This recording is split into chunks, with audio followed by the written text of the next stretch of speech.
Shut up!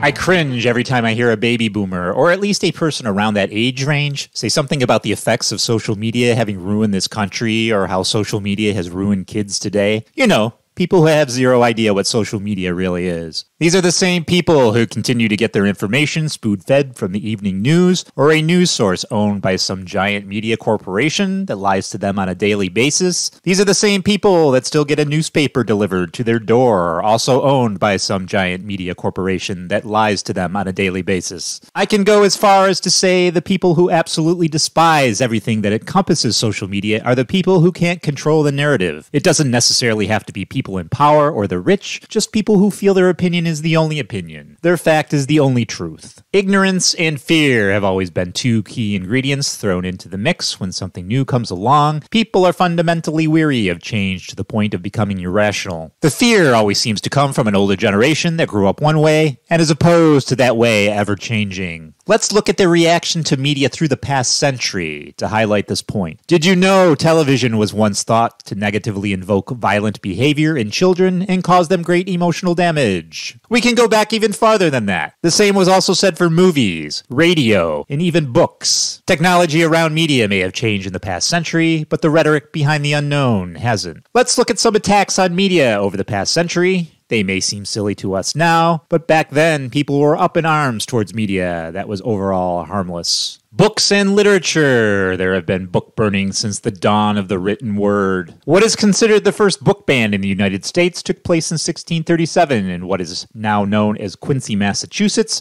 Thomas Morton wrote his New English Canon, which the Puritan government later outlawed because it was seen as a severe heretical indictment of Puritan traditions and social hierarchies. We can cite countless examples of book banning. Nazis, anybody? What it comes down to with books in any media is your ideas don't match with my ideas, so we're going to ban it. We're going to burn it. This will be the running theme with this narrative and the banning of media in general. Radio. Can you imagine a time when the shaking of hips on television had to be censored? It happened with Elvis Presley, the king of rock and roll. And speaking of rock and roll, during the birth of the genre, in the early 60s, the FCC began to ban certain songs that had to do with a range of topics that were considered indecent. Can you imagine what's on the radio today compared to how tame that is in the 60s? These topics varied from sexuality to violence, and the FCC frequently prohibited any songs that were thought to encourage, provoke, or openly reference these issues. You know, turn a blind eye. In the course of its 40-year existence, people have been terrified and offended by rock music because it is the sound of rebellion against authority, according to the book Anti-Rock, The Opposition of Rock and Roll. The first book to describe criticism of rock is called Anti-Rock. Now look how far we've come since the 60s. Look how far music has come.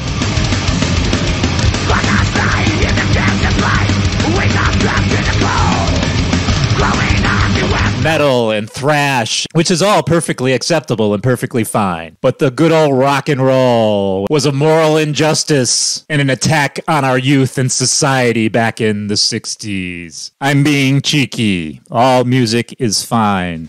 Motley Crue, Prince, ZZ Top.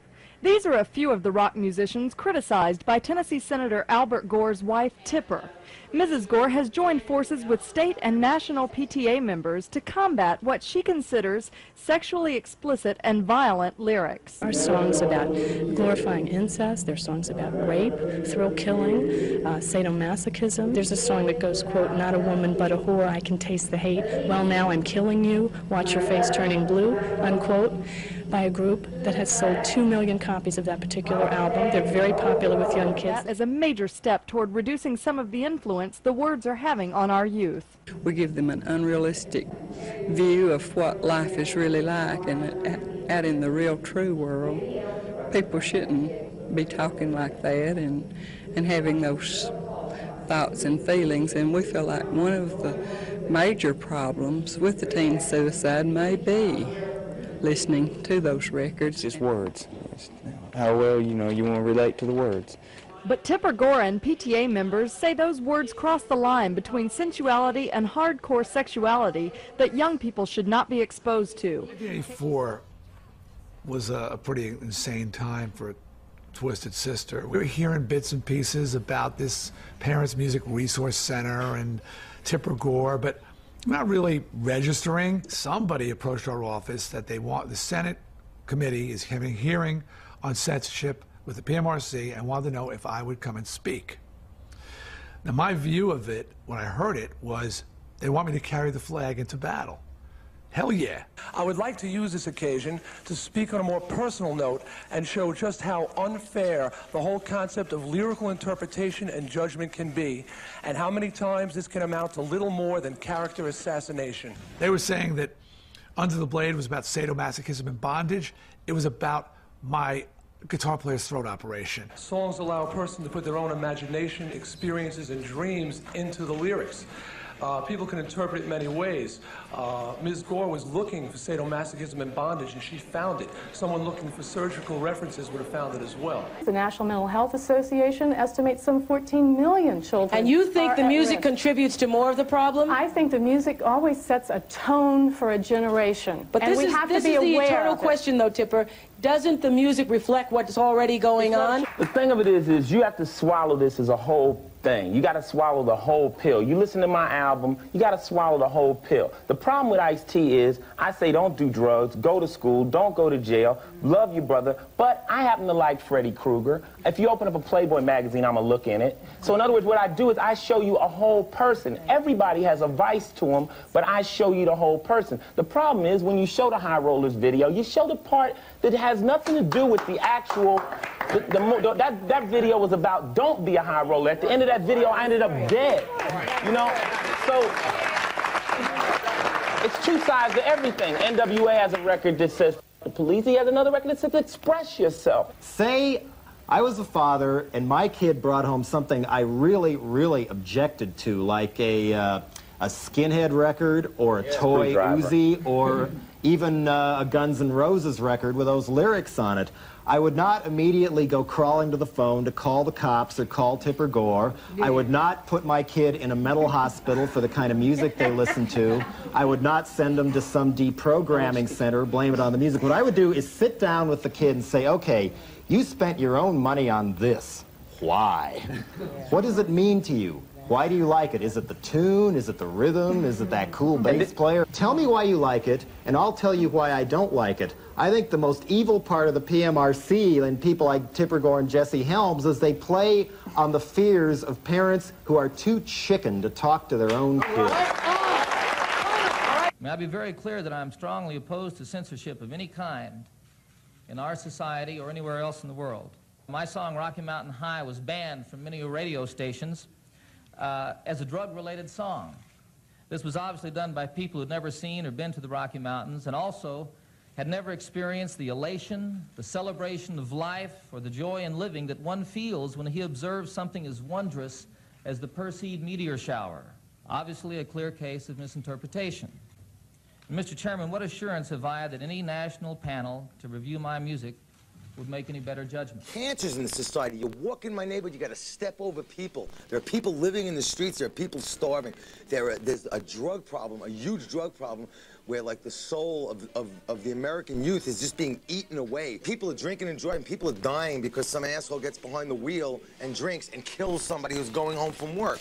You know, there's stuff like that going on that are real societal problems. And like, what's his name's wife, Albert Gore's wife, sits, I don't know where she lives, but she's sitting home going like, you know, let's see, what can I do with my life? How can I be productive? I know, I'll pick the 14,337th most important problem in America. Bad words on record. Music piracy has become a lot less common as iPods have given way to subscription streaming services like Spotify or even YouTube. In fact, in 2016, the RIAA's revenue increased for the first time in decades, almost entirely on the strength of streaming. The resurgence of vinyl has also played a role. In fact, 2020 will be the first year vinyl sales outperformed CDs since the 1980s. It might be cliche, but if I've learned anything from this bizarre episode of music history, it's that when faced with an uncertain and changing market, it's better to adapt than to beat your customers with a blunt object. I don't think history will look too sympathetically on the RIAA when they tried to block the invention of the MP3 player, when they sued school children, single moms, and college kids for thousands and thousands of dollars. In hindsight, it's also clear that the music industry of the 90s had to change. Not just the extremely high prices for CDs, but the way artists were getting screwed around. The handful of gatekeepers who controlled what got played on the radio. The fact that music, of all things, was one of the first industries to change, basically as soon as the internet came out, is not a coincidence. It was begging for a makeover. Movies. The 1894 silent film Carmencita was subject to local self-censorship as a result of official complaints about film content dating back at least to what was likely the first appearance of a woman in a motion picture in the United States. I wonder what those people would think of the 70s and the 80s when pornographic movies in pornographic theaters were pretty popular. People having sex on film for others to watch. People having sex, people naked. Oh my God, the tragedy of people making love. Laws authoring censorship of film in the United States began with an 1897 Maine statute prohibiting the exhibition of prize fight films. The state enacted the statute to prevent the exhibition of the 1897 heavyweight championship between James J. Corbett and Bob Fitzsimmons. Other states followed Maine's example. Does anyone know a movie called Rocky? It had a few sequels, and then Creed came along, all boxing movies. These people would have a coronary if they had to watch all of them. In 1907, Chicago passed the nation's first censorship law, empowering the police chief to review every motion picture before deciding whether it should be shown publicly. The following year, Detroit passed its own ordinance. After being upheld in a court case in 1909, other cities did the same. Government, Big Brother, always needing to protect us, always needing to tell us what and what not to watch. Washington Bureau is Tipper Gore. Along with her husband, Senator Albert Gore of Tennessee, she sat down to look at some of the new horror video movies recently and did not like what she saw. There really are a lot of studies that talk about the effects of viewing violence. All right, Frank Zappa, a long list of studies, but Tipper used an interesting no conclusion. I think that there are a lot of things that people can see on television or in the movies that desensitize you. But the most desensitizing thing in the United States today is the Iran-Contra hearings, because that is desensitizing us to honesty, to the Constitution itself. That is an issue. This is nothing. Now, Frank Zappa, Tipper Gore, and Gene Siskel. Gene, in getting ready for this program tonight, we talked to some people who own chains of the video rental stores. Some of them said that they do make an effort to restrict the age of kids and what movies they take out. Is there any signs that they're doing that? Yes, Blockbuster Video, which is a large chain which has monster stores of like 13,000 titles, and it's a national company, I think run out of Texas. They have a coding system in the computer where a parent can call in and say, do not rent R-rated films to my child. I mean, milder stuff than we're talking about today. And a light will go off and they will not be able to rent to kids. So there's a chain. Are they the exception or the rule? Probably the exception, although there are, the trend is toward bigger and bigger stores. There are plenty of mom-and-pop stores around, though, that are renting casually, and as I talked to tonight, some that are trying to rent responsibly. Frank Zappa, your reaction to that? Stores limiting what kids can take, and the idea, perhaps, of putting a rating on a movie that would guide the store as to what they do. Well, I think that the films that are in release on video cassette that are actual films that were in release in theaters already are rated. And that rating system itself has been pretty much of a dismal failure. The net result of it is to alert people that, you know, you want to see the R because that's where the action is. I think that restricting any kind of access for any age group, for any kind of material, in home video, which is the last frontier of free information in a pictorial sense, that where you can choose it, bring it into your home, and it doesn't have to be as bland as television. There shouldn't be anything to interfere with that. Tipper Gore, in the last 30 seconds, do you see anything which points to an abatement of this phenomenon? No, I don't. I think it's going to get worse. And I think what we have in the marketplace is something akin to video anarchy. And I think that what the consumer would really be best served by would be a voluntary system initiated within the industry to provide consistent information so people could make individual choices in the marketplace. All right, Tipper Gore, Frank Zappa, Gene Siskel, thank you for being with us tonight. By today's standards, it seems absurd, yet this is the point I'm attempting to make in my essay. The witch hunt that was the McCarthy hearings and the blacklisting of Hollywood in 1947 is also a good insight into the attack on media and movies. I've never been a member of the Communist Party. It's unfortunate and tragic that I have to teach this committee the basic principles of Americanism. That's not the question. The question is, have you ever been a member of the Communist Party? I am framing my answer in the only way in which any American citizen can frame his question, which invades his absolutely invades. Then you denied.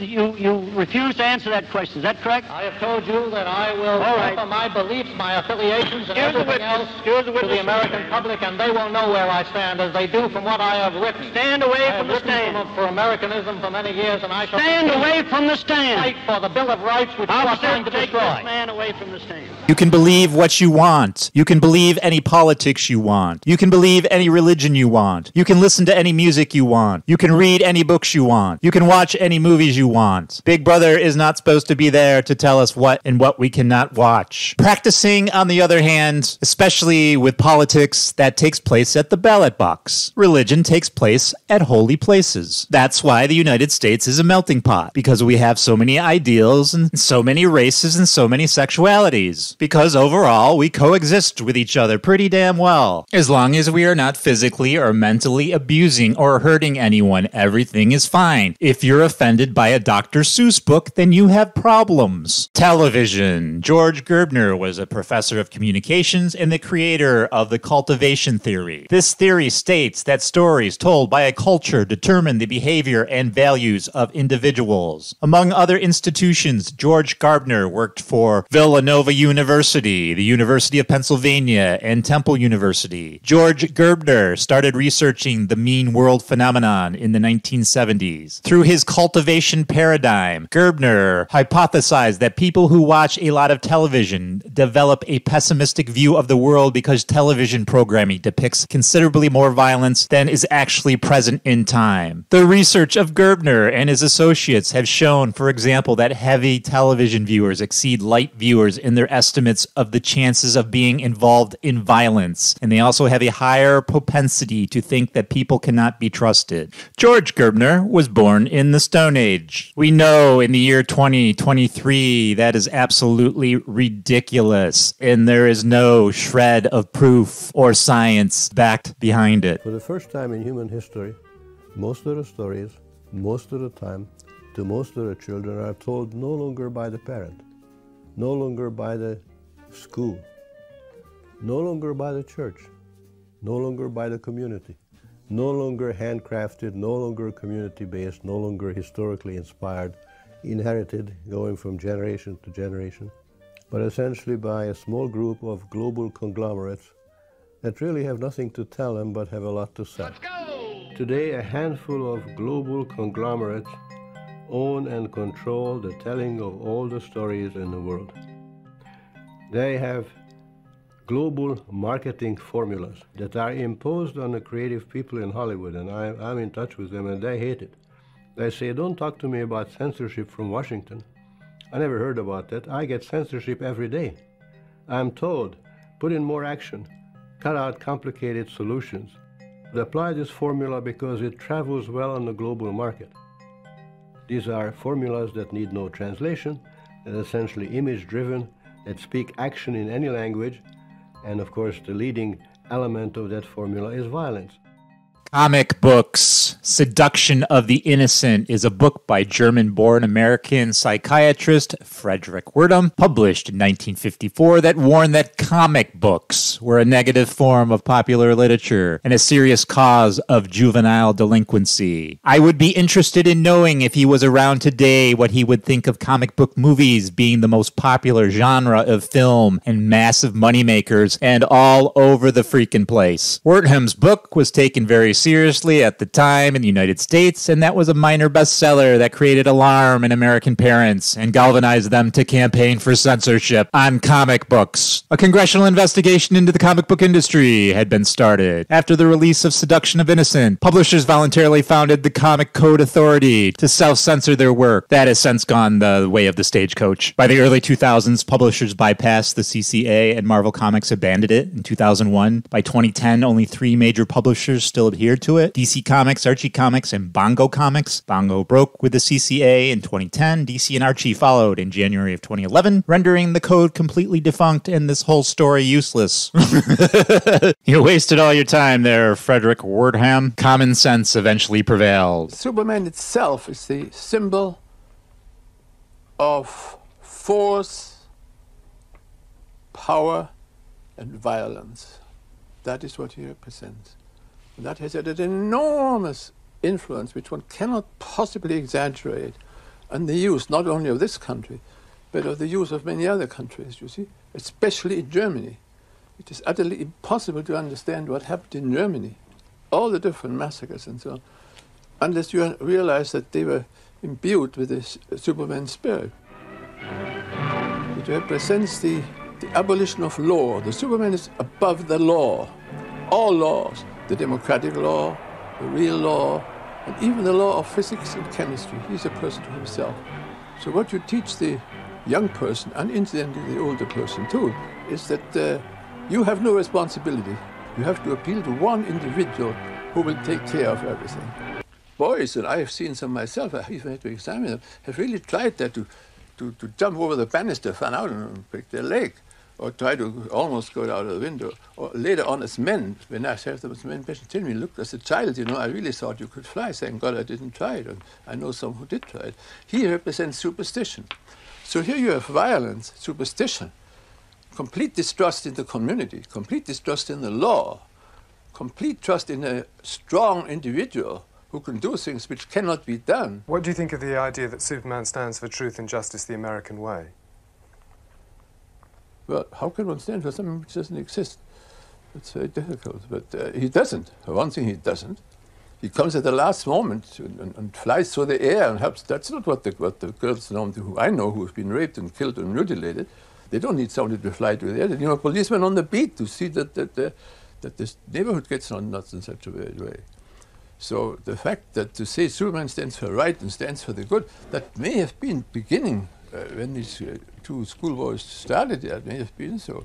At the present moment, Superman stands for violence. Video games. The first major controversy over video games in the United States was in the early 1990s when games such as Mortal Kombat and Night Trap were released, which were known for imagery that younger viewers could deem excessively graphic or explicit. In the end, the American Congress was made aware of the video gaming issue. After a proposal to have a government commission to establish video game ratings, the Interactive Digital Software Association was established by major video game corporations and presented the Entertainment Software Ratings Board, the ESRB, to Congress, which was approved and would become the standard of video game ratings. Jack Thompson, American activist and disbarred attorney, has criticized violent video games, claiming that playing violent video games leads to teenagers replicating those behaviors in the real world, just like comic books cause juvenile delinquency. He often represented victims or parents of victims in cases regarding shootings, usually blaming the actions on the perpetrator having played violent video games. It speaks volumes that a disbarred attorney is attempting to set his values on society when he seems to lack his own. And I'm not against ratings. I think ratings is a good thing. But it's not up to the government to determine what our kids should be or should not be playing. It is up to the parents. And parents, it is up to you, well, to parent. If you live in the world of social media, all that I just said will seem very familiar to you. Joining us via satellite to help us make sense of all the violent madness, attorney and conservative activist Jack Thompson is here. Mark Friedler, CEO of leading industry newsletter Game Daily, joins us, and our resident gaming expert and X-Play co-host, Adam Sessler. Gentlemen, welcome to The Loop. Mr. Thompson, I'd like to start with you, sir, because you personally led protests against the game bullying. I'm wondering, do you have something against the game in particular, or do you just not want it to be released altogether? Well, in 1999, I represented 6 parents whose 3 children were shot and killed in Paducah, Kentucky. Michael Carneal trained on the game Doomed to Do It. A week before Columbine, I predicted Columbine on the Today Show. And every bullying expert who's aware of this game has predicted that this game will lead to real-world violence in schools. The American Psychological Association in August of 2005 issued a blockbuster report which says that there's a direct causal link between interactive gameplay of violent games and real-world increased aggression and violence in adolescents and teenagers. So, you know, your poll of your viewers, who are mostly gamers, is interesting. Of course, but now, it flies in the face of all the science and all the medicine. True. Now, Adam, now that study that Jack is referring to said there was a link. Yeah, there are other studies that came out that said it also shows that, you know, violent people tend to like violent images, which was also represented in that same study. Do you believe that bully is going to be responsible for an increase in any violent crimes? No, it's on the face of it kind of preposterous. And you know what? It's actually really disturbing and intellectually dishonest and somewhat pernicious to try to say that with all the other ills in the world, where you have kids that are getting absolutely poor education in public schools, where they're not getting good medical care given to our healthcare system, and with the fact that people can't seem to get a decent job. Though, what is causing trouble among America's youth in schools? Oh, it has to be a video game. Anyone of thought should find that insulting at the face of it. So the solution to bad grades is for kids to spend more time playing video games? Bad is that grades? Your answer? We are talking about violence.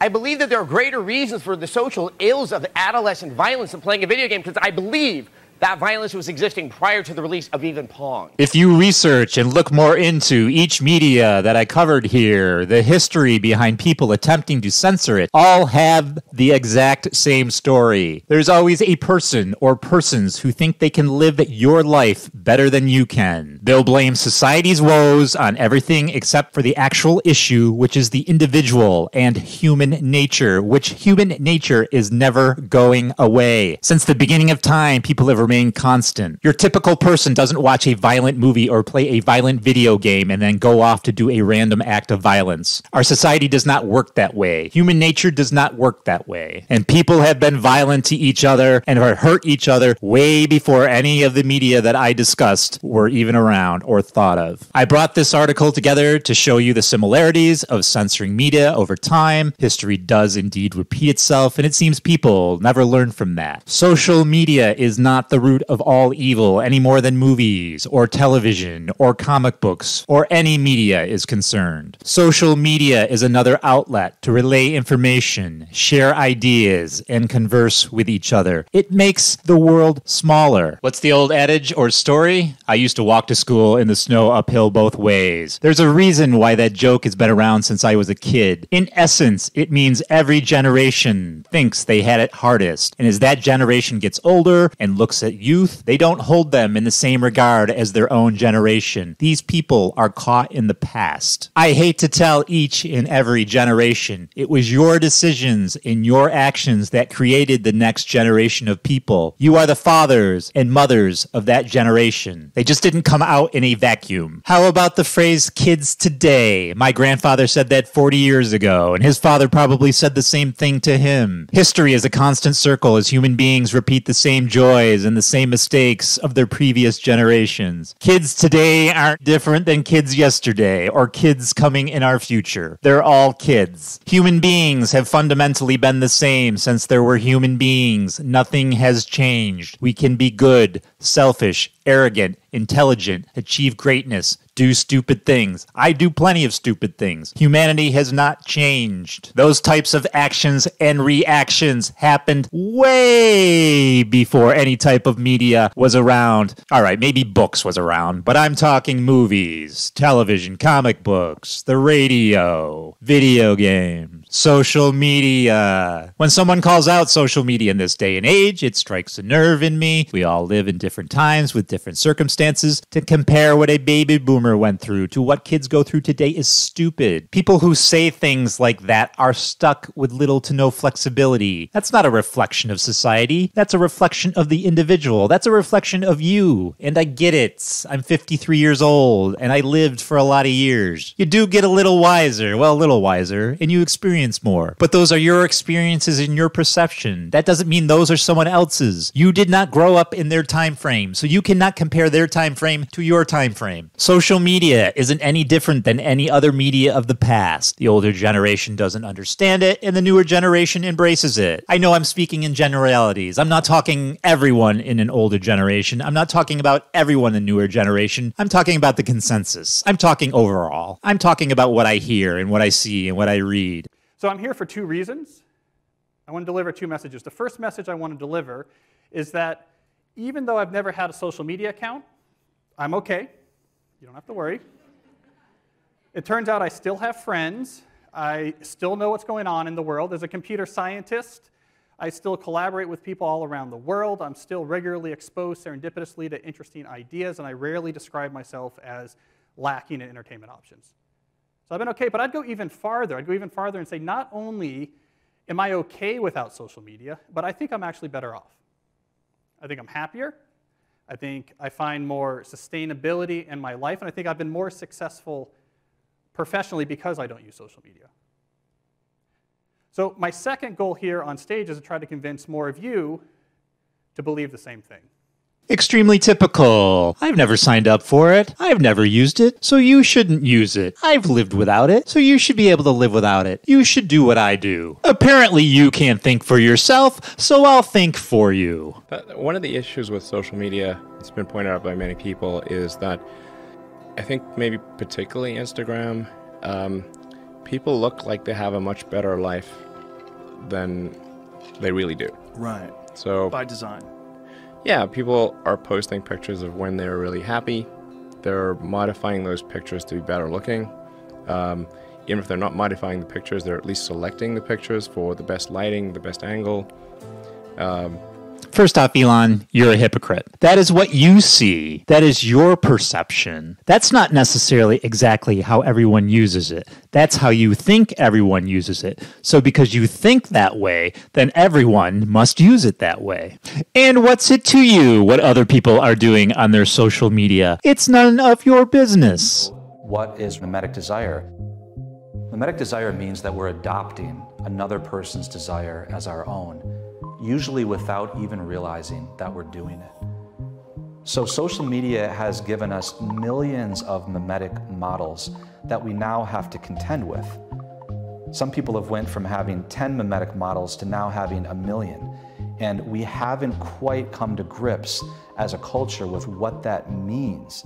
All right, that's about as much stupidity as I can put up for one sitting. And all three of the comments that I showed you all have one thing in common: perception. They see things one way, so of course it has to be that way. Have you ever heard of the phrase, keeping up with the Joneses? That is nothing new. That has been around way before social media has ever been thought of. That deals with mental maturity. That's an individual issue. If you feel you need to keep up with your neighbor, that's your problem, not society's. Whoever has the most toys wins is a phrase from my childhood. I was born in 1970. I didn't even know what a social media was. And I didn't even know a social media was coming. And neither did anyone else from 1970 or 1980. Social media is not the downfall of Western society. And now the same thing is happening with AI. That is also not the downfall of any society. Back in the 50s and the 60s, people thought automation was going to put everyone out of a job. That did not happen. First of all,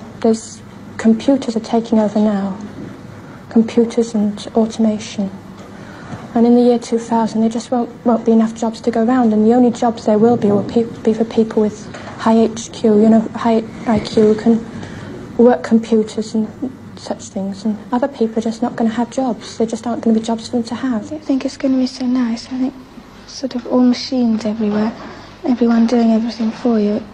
You'll get all bored, and I don't think it'll be so nice. Looking forward to living in that year, about 50 years' time. I mean, world seems to be in such a terrible state now, let alone in 50 years' time. Artificial intelligence is not going to put everyone out of a job. It's just going to be different jobs. The same jobs that were in the 1950s are not in 2023. The same jobs in 2023 may not be around in 2075. But it's the same thing. There was fear of movies, there was fear of radios, comic books, video games, yada, yada, yada, social media, now artificial intelligence. It just seems all silly. People don't necessarily like change. They don't embrace change. I think that's where a lot of the fear comes in. And it's usually your older generation looking back at the bright times of their generation, which wasn't always a great thing. It's just romanticized in their eyes. Every single generation sees that, thinks that, and says that. I say embrace the future, embrace technology, embrace social media, embrace artificial intelligence. I think it's all great. And this is the point of this video, just to show you how silly people acted from past media and how silly people are acting to present day media.